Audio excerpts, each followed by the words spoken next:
Bonjour et bienvenue à tous sur la chaîne Soneva Organisation pour cette nouvelle webconférence découverte qui est intitulée La magie du vivant avec Céline Biloc que nous recevons aujourd'hui en direct de Belgique. Bonjour Céline.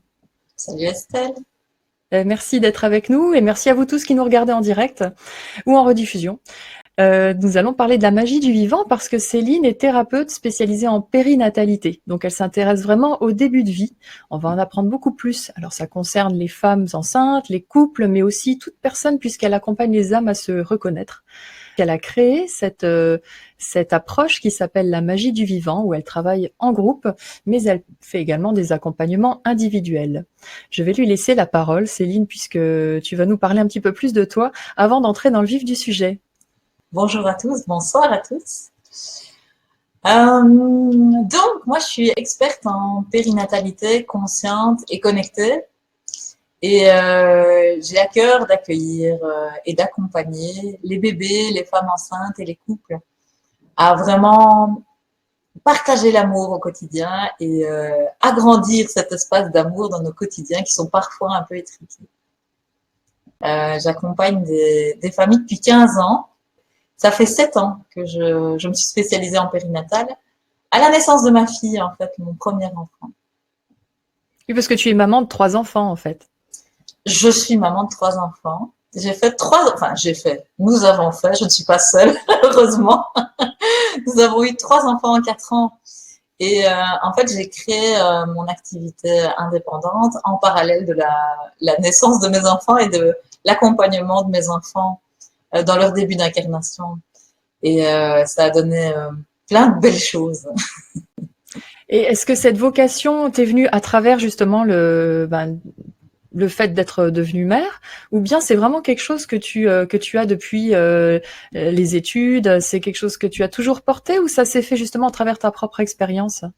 Non, c'était là depuis toujours, parce que tu parlais des études, mais c'était déjà là quand j'étais gamine. En fait, moi, depuis toujours, je sais si une femme est enceinte ou pas. Je sais reconnaître, en fait, de manière énergétique, subtile, ce qui se passe pour la femme. Et bon, mais fatalement, comme la plupart d'entre nous, quand on a des dons, on les oublie un peu pendant l'enfance, l'adolescence. Et en fait, justement, mes études, donc moi, je suis psychologue de formation. Alors, je ne travaille plus comme psychologue, mais c'était ma formation de base.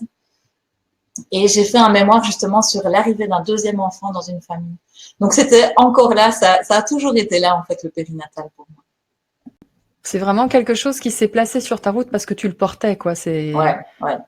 Bah, après, donc j'ai fait mes études de psychologue, je suis devenue thérapeute de famille, puis j'ai fait pas mal de formations, notamment en autonomie aussi.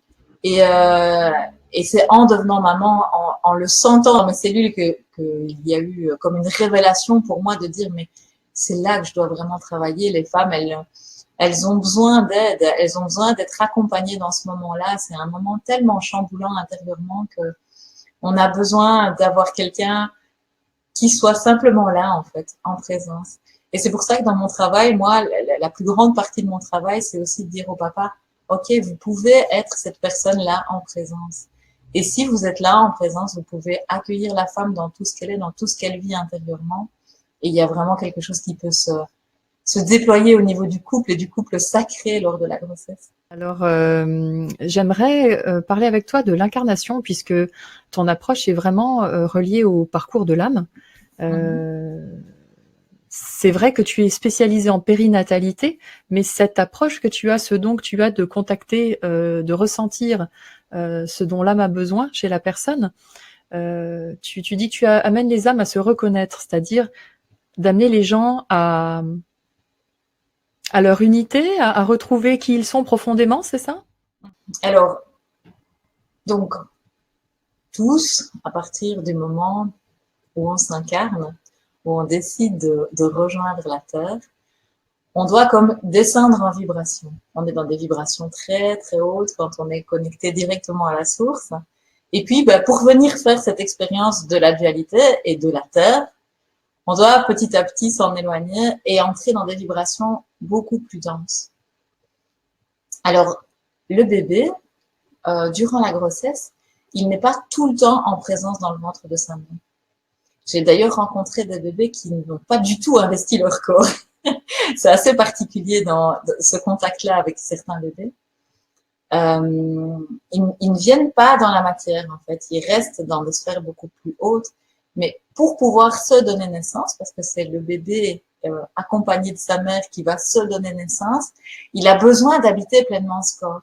Et ce passage de la naissance, il est vraiment comme nécessaire et utile pour notre incarnation. Du coup, voilà, le bébé, il vient, il s'en va, il vient, il s'en va, il vient, il s'en va. Il goûte en fait à cette atmosphère aussi. Il a choisi ses parents, le lieu où il s'incarne, et il va sentir ses vibrations. Il va goûter pleinement ses vibrations. C'est pour ça que durant la grossesse, il est particulièrement important de revenir à soi et de prendre soin de soi. Alors moi, je mets le mot se reconnaître. Peut-être que ça semble un peu abstrait pour certains, mais en tous les cas, c'est de revenir en contact au plus profond de moi-même pour être en connexion avec ce qui est là, à l'intérieur. Et c'est là que l'amour peut vraiment arriver. C'est là que vraiment je peux être en plein accueil de ce bébé qui arrive et en pleine ouverture par rapport à ce qu'il a à proposer. Et à partir du moment où vous mettez dans cet accueil, vous pouvez commencer à recevoir ces messages, à communiquer avec lui. C'est passionnant durant la grossesse de s'ouvrir à son enfant et de recevoir ces messages. C'est des Tu veux messages. dire que la mère ressent cet aller-retour dont tu parles? Alors, les plus sensibles vont le ressentir, certaines ne le ressentent pas, mais par contre, une fois qu'on leur fait goûter, quand le bébé est vraiment présent, elles disent « Ah oui, c'est ça! Ah oui, c'est génial, je veux nourrir ça !» Mais certaines ont l'impression en fait qu'elles sont comme tout le temps en connexion et c'est pas forcément le cas. Par contre, à partir du moment où la femme se dépose et vraiment s'ouvre pleinement, elle peut très facilement recevoir des messages.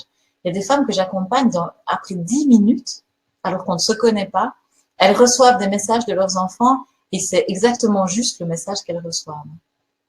Alors souvent, bon ben voilà, moi, je suis vraiment très sensible, j'entends les bébés, je perçois tout ce qu'ils disent, donc j'ai souvent beaucoup d'informations qui arrivent.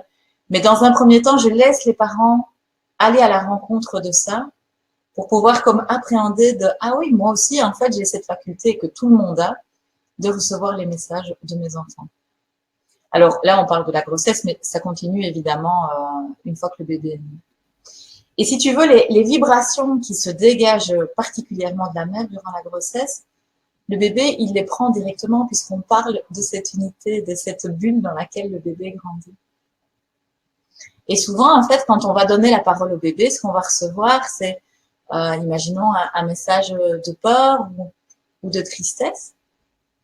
Et on peut très souvent aller le relier au vécu de la mère, de ce qu'elle vit dans, je ne sais pas, l'histoire par rapport à ses parents ou dans ce qu'elle est en train de vivre dans son histoire de couple.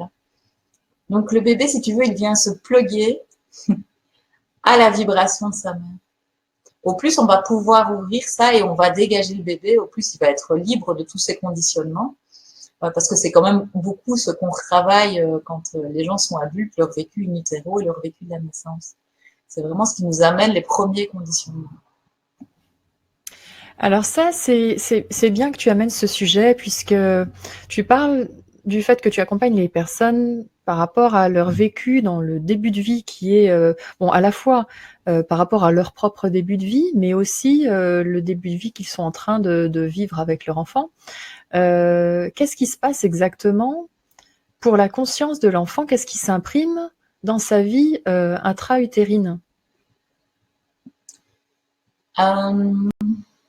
Alors, eh ben, en fait, ça, moi, je remarque que c'est très variable d'un enfant à l'autre.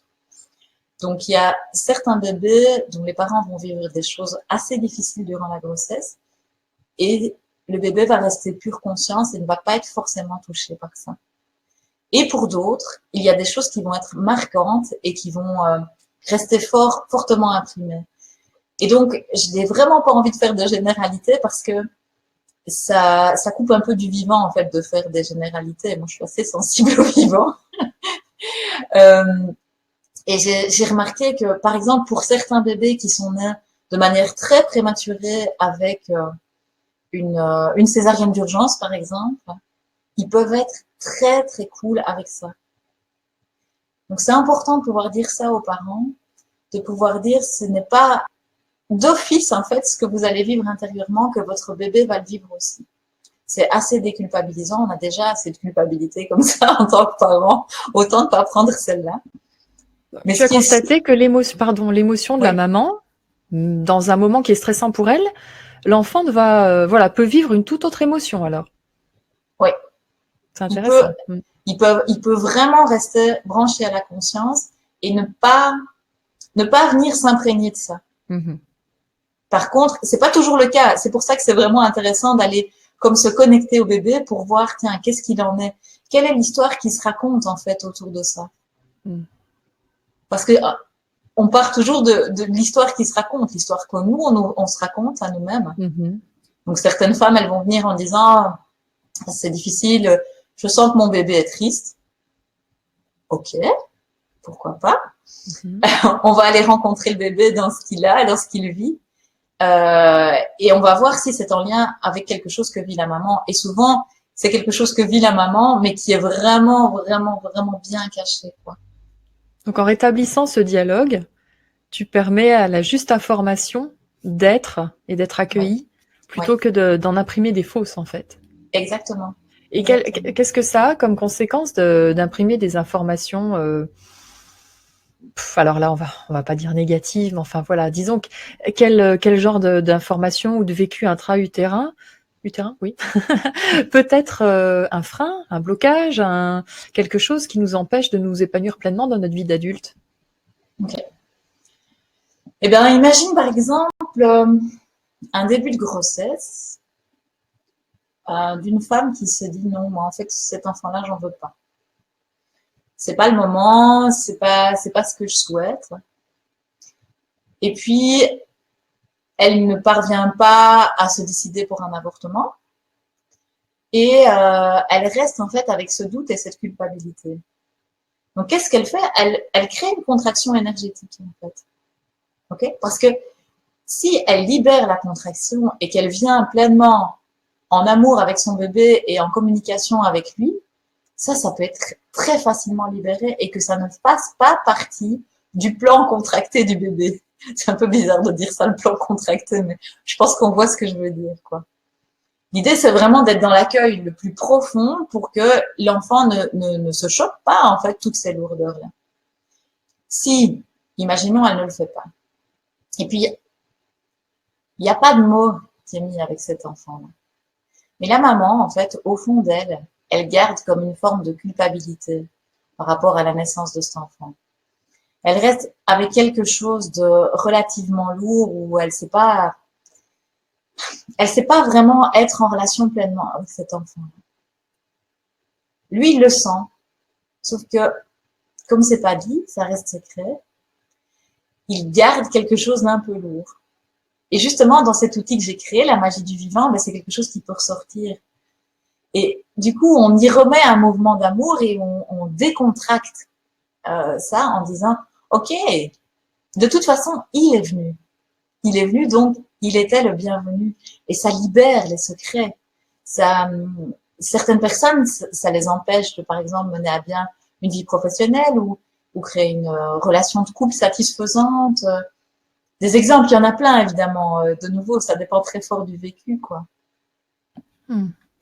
Et merci pour cet exemple. Déjà, je vous souhaite m'adresser aux internautes qui nous regardent.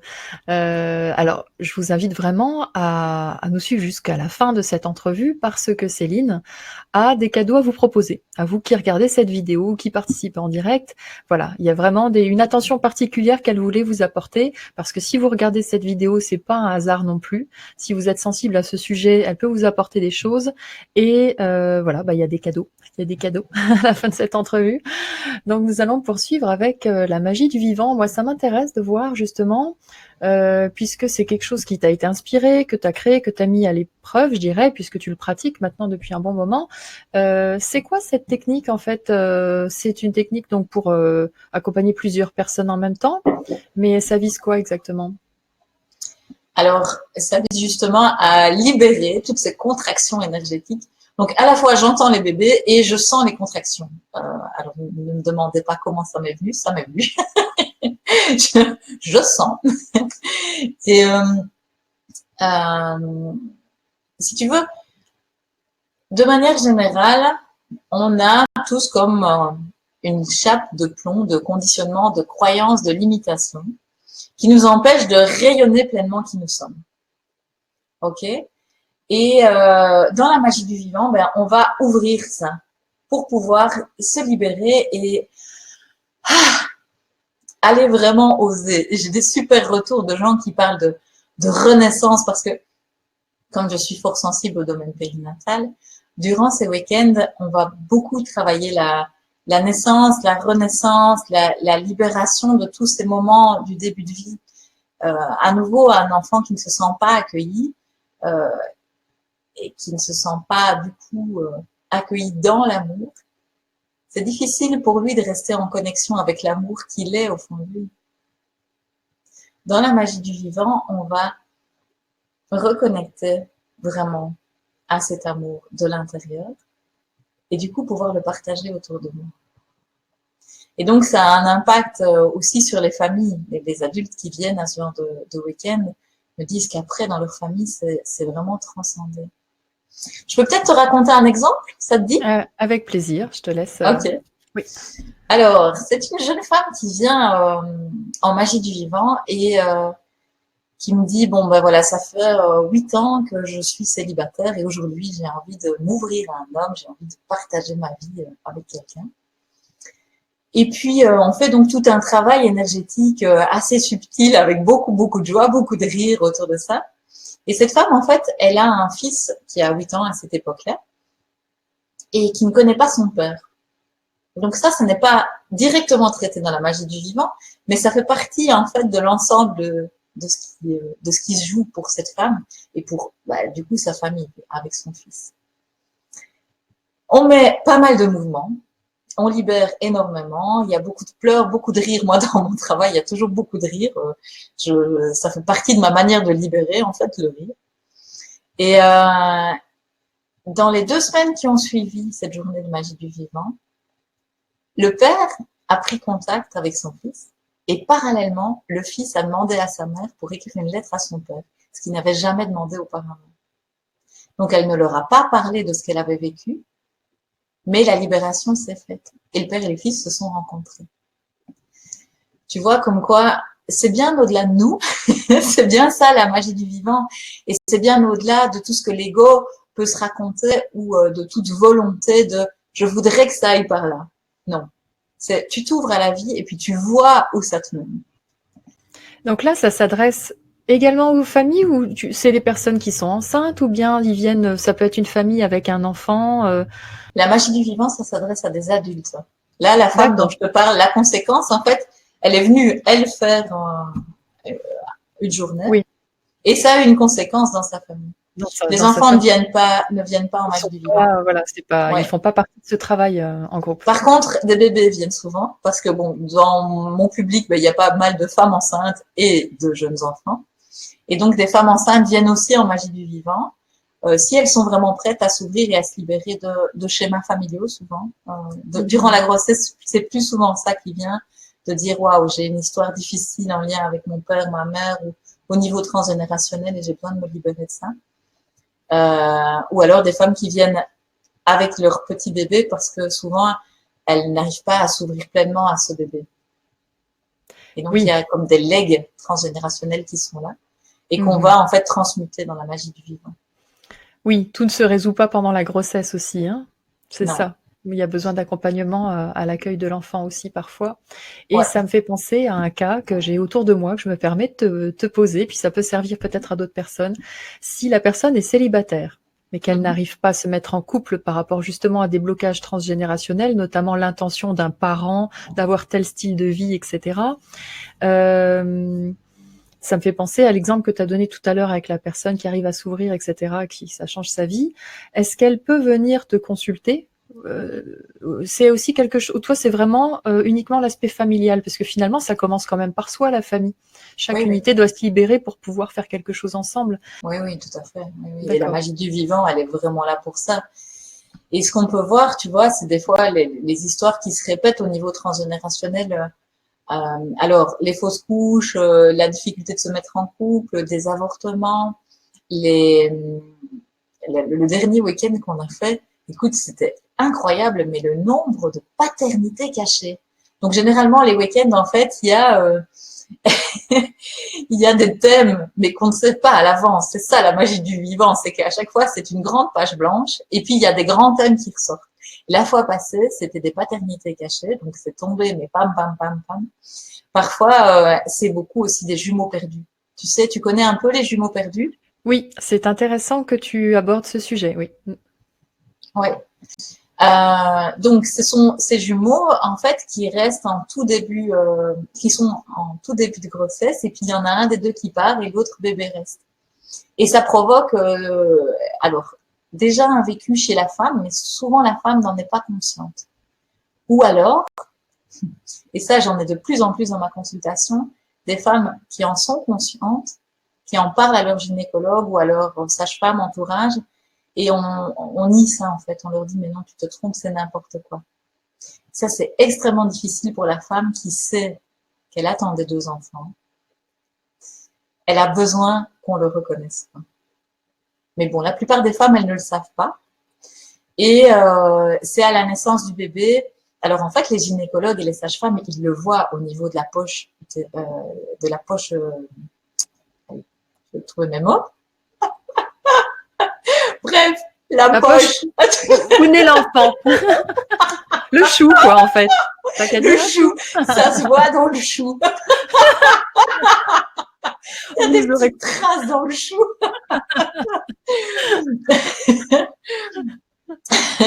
Donc, les gynécologues et sages-femmes, c'est quelque chose qu'ils voient, mais souvent qu'ils ne disent pas.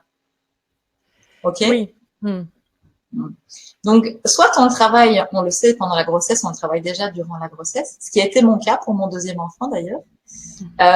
Soit ça n'a pas été vu durant la grossesse et alors on le travaille une fois que l'enfant est né. Alors, soit quand il est bébé, les parents sont suffisamment ouverts que pour venir vers moi quand il est bébé, soit une fois qu'il est un peu plus grand. Ça m'arrive aussi souvent d'avoir des enfants de 5-6 ans et certains parents qui disent je ne comprends pas ce qui se passe dans ce rapport, par exemple, fusionnel avec un des parents.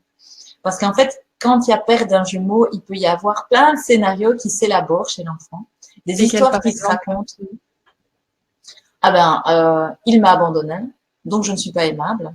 Ça peut être quelque chose qui se raconte. Donc c'est difficile pour moi d'entrer en relation avec quelqu'un et de m'investir pleinement avec quelqu'un parce que je risque qu'il m'abandonne à nouveau. Tu vois, ça c'est un schéma. On parle d'inconscient, c'est-à-dire que là, personne n'a dit rien à personne. Hein. Exactement, oui, oui, tout à fait. Un autre schéma qui est assez fréquent aussi, c'est je l'ai tué. Donc je suis mauvais. Je suis pas bon au fond de moi. Il est parti parce que je l'ai tué. Tu vois combien ça peut avoir quelque chose, des répercussions vraiment très lourdes en fait sur les personnes. Et l'idée à nouveau, ben, c'est d'ouvrir ça à la fois chez l'adulte, chez l'enfant ou chez le bébé, c'est d'ouvrir ça pour remettre un flux d'amour et en général, ça dépend. Moi, parfois, je vais communiquer avec le jumeau, mais généralement, je ne fais pas trop ça. On va plutôt voir l'histoire qui se raconte et libérer simplement le schéma qui s'est mis en place. Est-ce qu'on peut avoir des explications mentales pour la raison du départ de cette... Alors, je ne sais pas s'il y a eu un contact déjà, une incarnation. Je ne pense pas que l'âme se soit incarnée à ce stade-là. Mais est-ce que tu as eu des informations pour savoir pourquoi justement un des deux embryons se dissolvait? C'est déjà arrivé que il y a de nouveau plusieurs choses qui me viennent en tête avec ta question. Je vais essayer de prendre les choses une à une, hein, c'est mieux. Alors, pour certains, c'était clair que c'était dans le plan dès le départ qu'ils avaient besoin d'une très courte incarnation. Ce qui est le cas aussi, et ça je tiens vraiment à le souligner, pour les avortements. Souvent, les bébés, ils sont en accord. C'est pas toujours le cas, mais souvent, le bébé, il est en accord et il sait que ça fait partie du plan de pas rester. Ok. Et donc soit ça faisait partie du plan, ou c'est déjà arrivé que je rencontre des jumeaux perdus qui expliquaient que pour eux c'était trop difficile, c'était trop dense et que ces vibrations terrestres étaient trop difficiles, même s'ils sont venus à deux et qu'ils se sont serrés les coudes, il y en a un des deux qui n'a pas pu rester. Et dans ces cas-là, il y a souvent un vécu profond de tristesse chez celui qui reste, de dire mais pourquoi moi je dois me coltiner ça tout seul, parce qu'il faut bien reconnaître que les vibrations terrestres c'est pas toujours facile. Et j'ai un exemple dans mon entourage familial justement, et donc celui qui est resté, je dirais qu'il a l'énergie de 2 personnes qui s'est manifestée dans toute sa jeunesse, et de ce cas-là, je peux apporter un témoignage sur lequel tu pourras rebondir si tu le souhaites. Justement, le corps médical, pour lui, il ne s'intéresse qu'à l'enfant qui va naître. Hein, c'est le plus important, etc. Donc, si quelque chose est parti entre 2 échographies, ils vont pas forcément le mentionner. Après, ça dépend peut-être des époques. Hein, c'est peut-être plus le cas aujourd'hui. Ils vont pas forcément le mentionner. Or, la mère, en fait, un jour, elle doit passer par un travail de deuil quand même pour libérer justement avec son enfant, puisque finalement, ça crée une situation décalée entre la mère, l'enfant qui est resté, et cette situation-là qui est restée dans larvée, en fait. Donc, est-ce que tu as eu des cas où, voilà, les mères avaient besoin de faire un travail aussi pour libérer elles-mêmes et leur propre enfant? Alors généralement, si elles ne l'ont pas su pendant la grossesse et que tu leur annonces, enfin que je leur annonce en consultation, elles se mettent à pleurer directement. Et c'est là aussi qu'on sait que l'information est juste. Si l'information n'est pas juste, ça ricoche et c'est parti et la personne n'est pas touchée émotionnellement. Moi, toutes les femmes à qui je l'annonçais, tout de suite elles ont dit mais oui. Alors soit je le savais, soit mais oui, ça me touche terriblement et donc je sais que c'est vrai et je sais que mon enfant sait ce qu'il vit depuis le début de son incarnation et qu'en fait, il me demande à moi d'entrer avec lui dans cette fusion et que moi, je sens bien que je peux pas combler ce vide. Hein, parfois, certaines femmes, elles dorment avec leur bébé pendant des mois, des années, elles l'allaitent à super long terme parce qu'elles sentent que ce bébé peut pas se décrocher. Et souvent, s'il peut pas se décrocher, il y a ça qui se joue. Ce qui se joue aussi, par exemple, c'est des parents qui ont demandé le nom que le bébé voulait avoir. Et puis pendant toute la grossesse, ils ont un prénom qui arrive. Et une fois que le bébé naît, ils disent ah non, on va pas l'appeler comme ça. Et souvent, alors je veux pas non plus la faire de généralité, mais souvent c'est de nouveau un cas où il y a eu un jumeau. Eh bien, c'est exactement le cas dans ce cas précis. Je te remercie pour la précision. Ouais. Très intéressant. Alors, moi, je me pose une question quand même, c'est, voilà, on sait que ça existe, mais on dit que c'est très, très fréquent. Est-ce qu'il n'y a pas un risque, finalement, que chacun qui a des petites choses qui les embêtent à l'intérieur se mette finalement, à se dire, ah ben, je dois avoir un cas de jumeaux perdus, et s'invente peut-être quelque chose, une explication psychologique à un mal-être. Et est-ce que c'est pas un risque aussi de se perdre, ça? Alors si, je suis tout à fait d'accord avec toi.